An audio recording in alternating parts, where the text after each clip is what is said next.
When the engine roared again, that Friday evening the businessman brought the van home. It rolled into the yard tired, unfinished, still carrying the silence of uncertainty. His family gathered around it, their faces marked with concern. They had walked through every delay, every closed door, every disappointment with him. But he stood before them steady. Hope is not lost. He said softly, God has been too good to us. Everyone in the community knew that Van had answered every call. When evangelistic campaigns were held, that little light ace became a moving messenger. An amplifier would be connected, 4 steel horns mounted on top, and the businessman would drive through the streets announcing the meetings. That van did more than carry goods. It carried the gospel. And somehow, in God's wisdom, the work would now be completed at home, under their own roof and their own yard that alone felt like a divine arrangement. That night they rested not in fear, but in trust.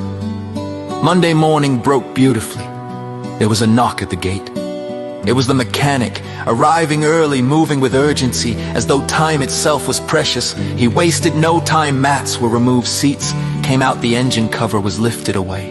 Soon, the businessman's brother-in-law joined in, and the businessman himself carefully organized every part that was removed.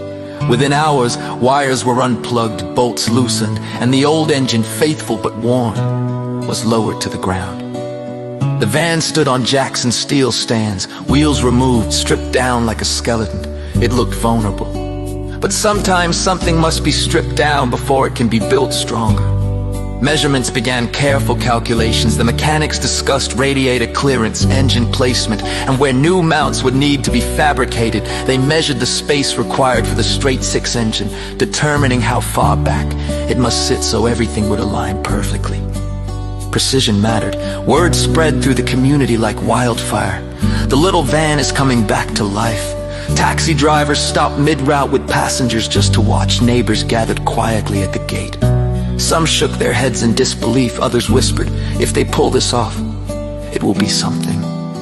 The engine was lowered into place, and surprisingly, what many had called impossible began to look possible.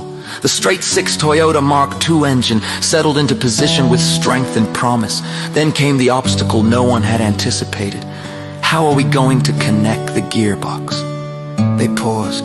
The Toyota Mark II engines had been imported with automatic transmissions. The light ace required a manual connection.